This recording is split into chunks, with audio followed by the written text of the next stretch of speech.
Welcome back to the I Drink From Skulls podcast. We have legend Billy Moore with us for part 2, and we're going to pick up where we left off. Let's go. I drink from skulls, drink from the skulls of my enemies. And I'd love to go back a little bit and talk about how you retired at 28. You made the decision there. You had your reasons, obviously, and then went into the world of business and got into hospitality. And since you've started a very successful restaurant, Augello's. So I'd love to sort of talk a little bit about that, mate. That's a great question. So, I retired early at 28. I went to Sydney University and got a degree in physiology. Mum wasn't sure I was going to make it in footy. So I said to her, look, I didn't need to do anything else. I was on a big contract, a 3-year contract. She goes, your contract's was $1,500 a year. She goes, you're going to do something else. So I went to Sydney Uni, and my other passion is to learn. I love learning. I love to try and work out what you know that I don't, because you've had your journey in life. You've had your learns. So I love to try and pick from you what is taking you your whole life. Take it from you and put it in the Billy Moore machine, makes it bigger, stronger, faster, smarter. So I've always had that passion, and it hasn't changed. As a 52-year-old, I still every day look to learn. Who knows something that I don't? So at 28, my club went insolvent. Super League War happened, reconciliation. I actually got sick, I got pneumonia. And by the time I come out of that, the Bears were gone. They were bankrupt, kicked out of the comp. I had an opportunity to play on with 3 clubs in Australia and 1 overseas, but decided that I wasn't going to do that. I wanted to be a one-club man, and I thought, well, I'll walk away from rugby league. I was going to play till I was 35. Had planned it out, but it changed in half a year. Anyway, I jumped out of rugby league into hospitality. Stumbled out. This is probably a good storyline for people to realise that I struggled for a couple of years. I ended up losing a lot of money, got divorced. I was uncharted waters, and I lost my rudder. I moved away from, obviously, the North Sydney crew, jumped into hospitality and had to try and learn something brand new. And one thing I pass on to people, that learn I had, it was very painful, very tough. One thing I did do, which I recommend you never do, is I lost my mentors. I lost people to lean on. I lost people to ask advice. I actually got embarrassed for how quickly I fell, and I shut down and turned off from people who would have helped me, but I didn't want to embarrass myself because I'd fallen that far. So I spent a couple of years, and eventually I turned the corner. It was a great thing that I learned, and I pass on to people. You've got to keep talking. You've got to ask. If you're lost, find someone who will tell you the truth, because the house is built on stone, as I said earlier on. You need to go and talk to someone and talk to people that you can lean on and trust, and they might say, hey, you're wrong. Don't go down that way, go this way. So I got involved with the wrong people, and eventually I hit the bottom and I turned my life around. And I look now at Billy Moore, the restaurateur that you're listening to now. I'm more proud of him than I was Billy Moore, the rugby league, because I basically hit the peak, and then I hit the valley at the bottom, and it took a while to turn it around, but I did. And I love to let people know that, if you talk, you can find a way out of the darkness. And I did. So I ended up building a restaurant called Earth. Was my first one. I learned the lessons of life in there. It took me 7 years to escape that one. Got out, did 5 years in hospitality, corporate speaking. And then I got an opportunity to go into Augello's, which had been going 17 years. And at that point, I'd already won 3 world and 5 Australian pizza titles, of which I had nothing to do, but I'll lay claim to them. And that's where I learned what I had done wrong at Earth. And that's where I learned the 4 things. I was able to watch how this machine worked, and I realised transition between sport and business and what made Augello so great. The learn of Earth was showing up through the brightness of the success of Augello's. And it was a great experience. Simon Best, the owner, and I have been business partners for 12 years. And it's a wonderful business because we know we don't deserve success. Even after 28 years, we've still got to go and earn it, because the business world is not a place to tread lightly. It is a place which often isn't fair. It's often a place where it's not what you do, it's who you know. So you've got to be diligent to make sure you respect the 1%ers each and every day to keep earning it. So I ended up doing hospitality. It wasn't something I'd planned on, but I moved away from the goldfish bowl rugby league, and I enjoy popping my head back into the bowl as a commentator now. Obviously, watch my sons play, but the world for me now is been enjoyed because of the learns I have of all those teams' experience. That's amazing, mate. And then to bounce back from the toughest of tough times in terms of business, relationship breakdown, and to keep fighting whilst there would have been some very dark days there, and to rebuild and take those lessons and turn it into what you have today is such a powerful message for anyone. Well, it just shows it's not the fact you get knocked down on the canvas. It's the fact you get back up again, as long as you keep wanting to get up. And there's nothing better to get up with someone giving you a helping hand as well. And so that's why I always say to people, surround yourself with mentors. Surround yourself with people who will say, no, that's not right. I don't think that's the right person, the right equation. You need to have those sort of mentors in your life who can just give you balance. And you also will realise too, when you pick yourself up off the floor, you realise what's important to you. And you realise the people that are important to you. And those that you thought might have been important pretty well weren't. They were just there for different reasons. So there are always positives. There are always learns in life. And as I said, I'm addicted to the learn. Always looking for one. I have that same sort of mindset, mate. I think it's the only way to be. How do you go about getting the balance right? So you've got 2 sons, did you say? Yep.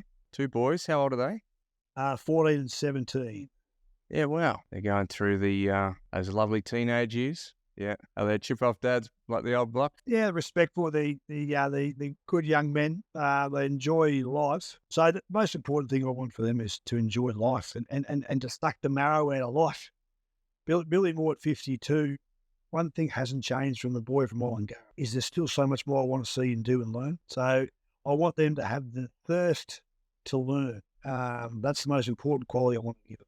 And to be respectful of people, of life, of culture, whatever it is. They just have the word respect attached to their name. And people go, he's a nice, respectful young man. That to me, I've done my job. Yeah, that's great, man. How do you find getting you're a very busy guy, hospitality, business owner, commentary, no doubt, traveling and property. How do you find the time to invest in your boys, which is, for me, investing in my girls is that time. There's nothing better in life. But how do you find the balance? Like, how do you get that right? That's a great question. I chatted to a guy once at a business lounge at an airport, and I asked him that question because this guy was traveling 200 days of the year. How do you get the balance? You travel so much. He goes, the moment I walk through that door, I'm 100% present. The phone's gone. I'm not answering emails or texts. I'm 100% present. So it doesn't matter how much time you're away or how much time you're home. It's how much of that time you're at home is 100% present.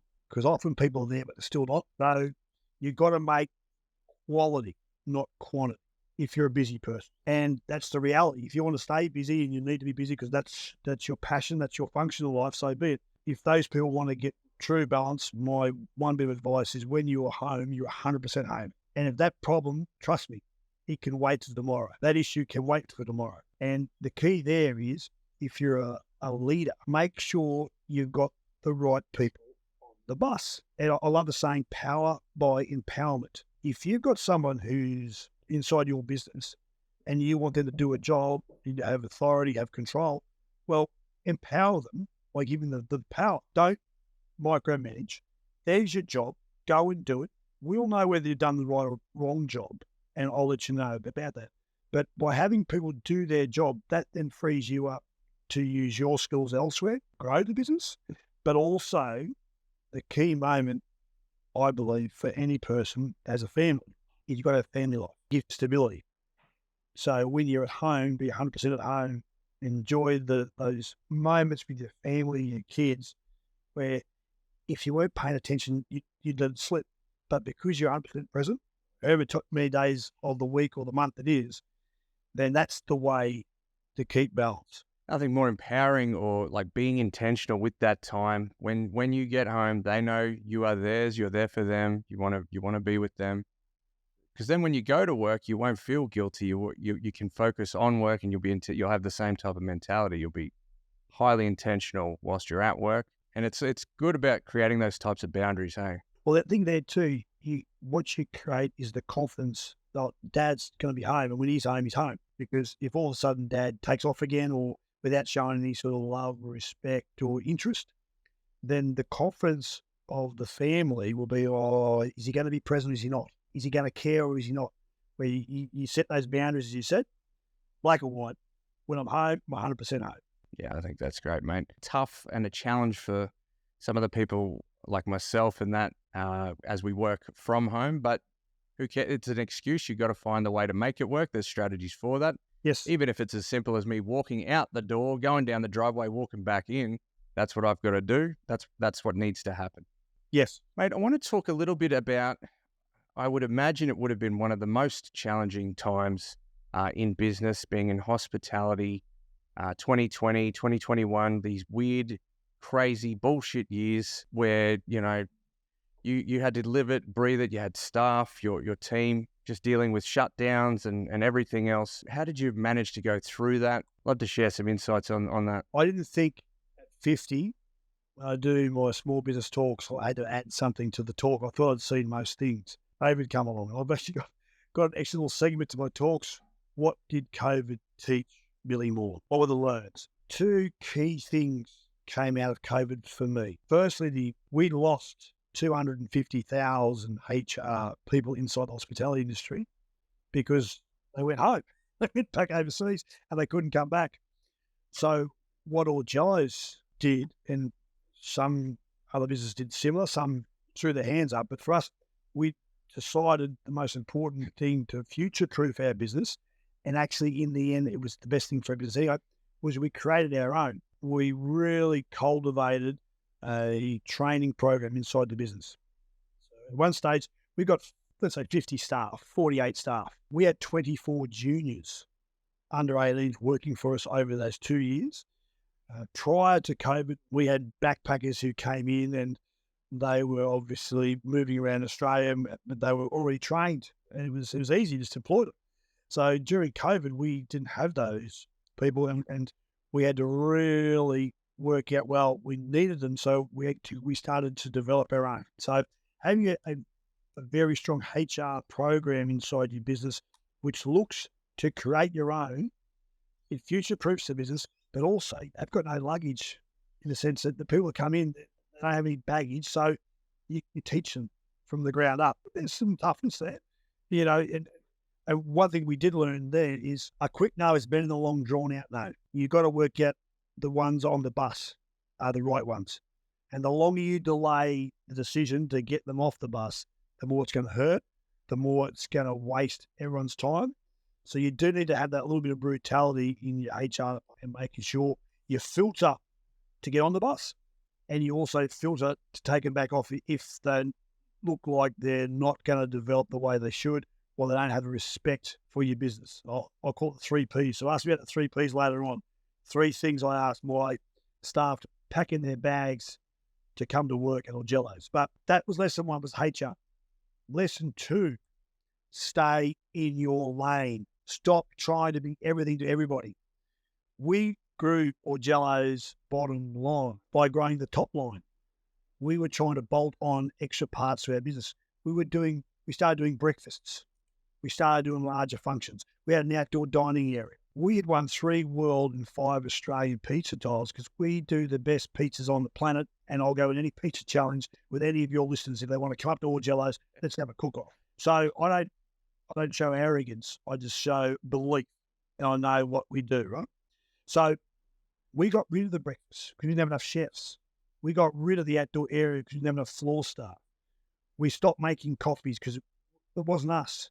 And what we did is we did what we do well, and our staff enjoyed it because they weren't doing something they weren't really good at. They weren't passionate about breakfasts. It stretched our workforce too thin, and it was something we weren't good at.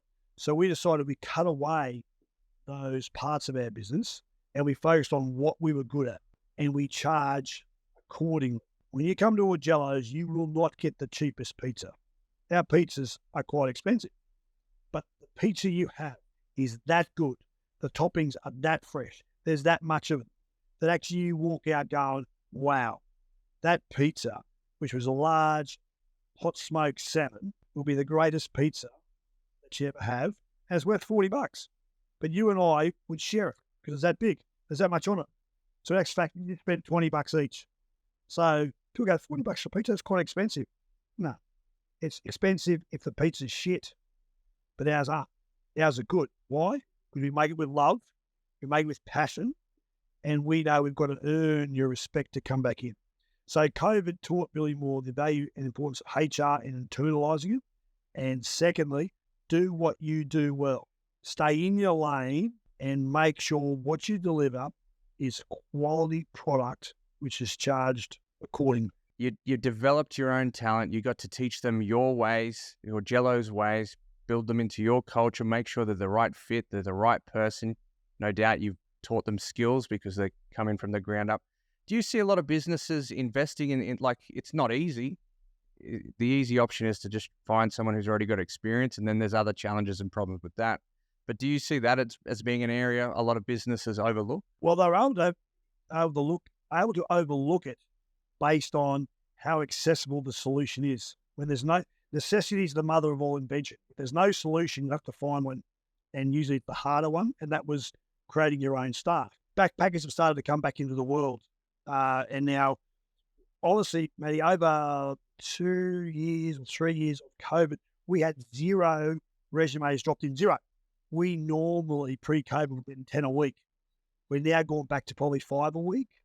So they're coming back on. So as they come back on, you will go, wait on, what's the load here? Yep. If you're the right fit on the bus, we'll take you, but we'll never stop having our own HR training program as well. So it's a blend.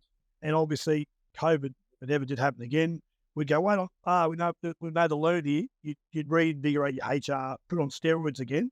But at the moment, we've actually got to learn where we've got the balance of making sure we get the right people on the bus that come into us from the backpacker area, but we're never, ever going to totally move away from creating our own as well. So we've got this duality, which gives us more security in our workforce. How did you recognize that, you were stretched too thin, trying to do everything, and it just wasn't working for you? How did the decision get made to keep it simple, focus on what you guys are the best at? How did that all play out? We looked at our bottom line and realised we weren't making any money. And we thought, well, we have to start to find a way to make more money. And what parts of our business weren't actually delivering the financial reward we wanted, because we were putting the effort in, we were putting the love in, the passion in. Yeah. So what we worked out is the return on breakfast, spend per head, the amount of work that went into it, the stress that went into it, it just wasn't worth it, because we were doing breakfast, but so were 50 other restaurants inside 3 blocks. There was 40 that did lunches and only 10 did dinners. And the spend per head at dinner was 3 times breakfast. Go figure. Plus, at breakfast, you tell me how to cook the food. I want my eggs half poached. I want crispy bacon. I don't want tomato, but I want this, I want that. I want milk. Can I have a skinny mocha on oat milk with extra froth, please? So we decided that no, the customer wasn't always right. We actually wanted to say, hey, there's the flag pole in the ground. This is all Jello's. This is what we do. We do pizzas and pasta and risottos. We're a gourmet, modern Italian, and we realised that our staff would be happier doing what they really love doing, and that was that Italian food. They will also be happier because they can see the customers. Ones who come to us buy into, they've been coming for 20 years, and they had the same carbonara, same bolognese, the same pizza, a little bit Supreme or Jello's pizza. They're bought into it. We're talking to the converted. So I think the staff really feel the passion and love from the customer as well. So for us, it was like financially, it made sense. And then from an emotional stability point of view of the workforce, it made sense to do it as well. My lessons I pass on to people is, what actually do you do in your business? What do you do well? Keep doing it and charge accordingly. Absolutely. It's interesting you share. Like I came for my birthday this year in April. My wife and I and my little girl came up to the sunny coast. It was horrible weather, rained horribly. and you guys were booked out, as you most likely are, every Saturday, because people probably want to go there. They're lining up to go there most nights, I would imagine.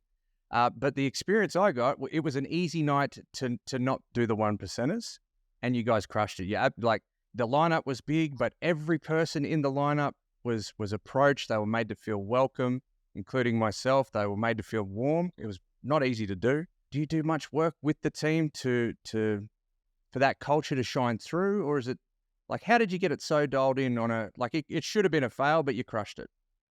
I don't know if there's a question in there, but Firstly, thank you for relaying your experience, and I'm glad it was positive. We want everything to be positive, but we know sometimes we can't.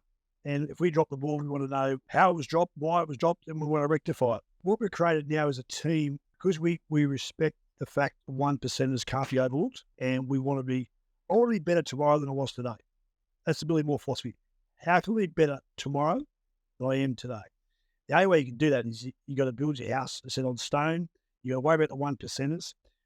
All those 4 things that great teams do that I've mentioned: communication, know your job, making sure the right people on the bus. It actually, I wouldn't say it's not self-perpetuating, but it's easier to put the polish on it because everybody's encouraged to talk and watch and learn staff. They can see it being done the right way. And if anything gets done the wrong way, it shows up quickly and we nip it in the butt because that's not the Augello's way. But it's saying that we don't disrespect or think it's going to happen. We know we don't deserve you to say that. We've got to earn the right to have you just say what you just said. that shone through that night because it was an easy one to look the other way, or wind and rain and everything. But every single person had a smile on their face and was taken care of, whilst you were packed out and busy. So not easy to do. So yeah, that's fantastic. I was going to ask about the 3 Ps, something you ask your team members to bring with them to work, and love to hear about that. Ties into what we're just talking about there. The 3 Ps, that's what I ask my staff to bring to work every day, because Billy Moore brings them as well. First one is pride. Bring pride to work. Bring pride the way you dress, the way you turn up. You're there early. You're there to learn. You're in the right frame of mind. Whatever problems you've got in your life, you're leaving at the door before you come into Augello's. It's an oasis. It's a place where you can come, and whatever problems you got outside, they're not inside Augello's. Where there's the oasis to take that away, but you got to bring pride. If you don't have pride in yourself, pride in your work, people don't buy people who don't have pride. Second thing I ask them to bring is passion. If you don't have passion to come to Augello's, then don't come. I don't want you there. I want you to come through the door excited, ready to learn, ready to have fun, ready to interact with the customers, to be my ambassador for my product. Have some passion. Because I believe in life. If you don't live with passion, Matty, you're not alive. Go out and find your passion. You're only going to get one crack at this. So go and find the passion. Third thing I ask, and this is the most important thing, this is what sells. Say you sell yourself and sell your business. Bring your personality, not someone else's. I don't want someone else's personality. I want yours. You come to work with that personality. That is what you're going to use to sell yourself, sell my business, sell my food. That's what I need you to do. Bring your pride, bring your passion, and bring your personality. They do that, you got a job. Yeah, that's fantastic, mate. Is that something you notice, like, you're local sunny coast, is that something you notice a lot of staff and things that when, you're out shopping and you see those, you identify very quickly those things aren't happening in a lot of businesses? It's, I certainly do. Do you feel that's a leadership issue? They don't care. They're not showing up themselves. Yeah, that's a great question. You see it a lot, especially in hospitality, because sometimes, majority of times in Australia, hospitality is a stepping stone to something else. You're doing this to pay the bills while you're doing some other pursuit in life, which I understand. So that gives a recipe for not having those 3 Ps. So what's really important is the leadership group need to make sure that, hey, we understand this might be a secondary job for you, or as a stepping stone, but you're still got to pack in your bag to come to work. In the backpack sits the 3 Ps, and you've got to create the environment where, hey, this is a non-negotiable. This is what you have to have in that bag to have a job in this premises. Because if you don't make sure it's packed in their backpack, it won't be packed in someone else's. And before you know it, all of a sudden, the standards you want won't be obtained. It'll slide. And it's one of those things that spreads. It'll spread like a cancer. I think it's so powerful, and as business owners, as people everyone has shit going on in their life. Like, that's just a fact that we all do.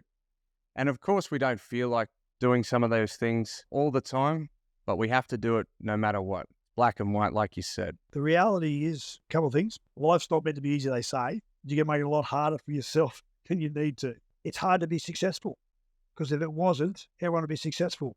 So you got to fight for it. You got to give yourself the best chance to win. And things that we've spoken about over this 2 episodes are the things that Billy Moore knows. Not only do I believe it, I know. That is the difference that made Billy Moore go from Wollongong to play for Australia, but then to recover after he hit rock bottom at 28 to now be sitting here talking to you, passing on some very proud birds. Yeah. And I know that those things in these 2 programs are the things that I believe in, and I'll tell them to the day I die. This is what I believe works. Yeah, and that's the thing, mate. You've been wildly successful, had every challenge, every reason not to be put in front of you, and those beliefs just shine through. It's very evident. You act on them every day. That's who you are. That's how you roll, and I just love that. We're very lucky to have learned these lessons today. Is there any questions you feel I should have asked you but didn't do my job well enough? Is there anything I should have asked Billy? I'll give you one to finish off with, mate. My favourite saying. And it's changed over time, but the saying is the 52-year-old that I love. The tragedy of life is not death, but what we let die inside of us while we're still alive. Don't leave anything in your life that you haven't lived. Go and live it. That's how we need to end today's show, mate. That was super powerful. Couldn't be a better message than that. If people want to experience Augello's, the Augello's way, the best pizzas in all the land, I can put my hand on my heart and say that that's the experience I've had. You've got the awards to back it up. Where do they go? How do they get in contact? Beautiful. Well, Augello's, obviously the website, AUGELLOS, Augello's, but we're obviously the business is in Mooloolaba, overlooking beautiful Mooloolaba Bay. So come along, and I'll say to your wonderful listeners, hand on heart, I promise I won't cook. I've got 6 chefs, they'll do that for you. Well, thank you very much, Billy. You've been absolutely fantastic. Some of the best lessons you've shared today. I've made many notes as we've gone along. Very powerful, and super grateful to have you along today, mate. Thank you very much. Mate, enjoy the journey. Keep on learning.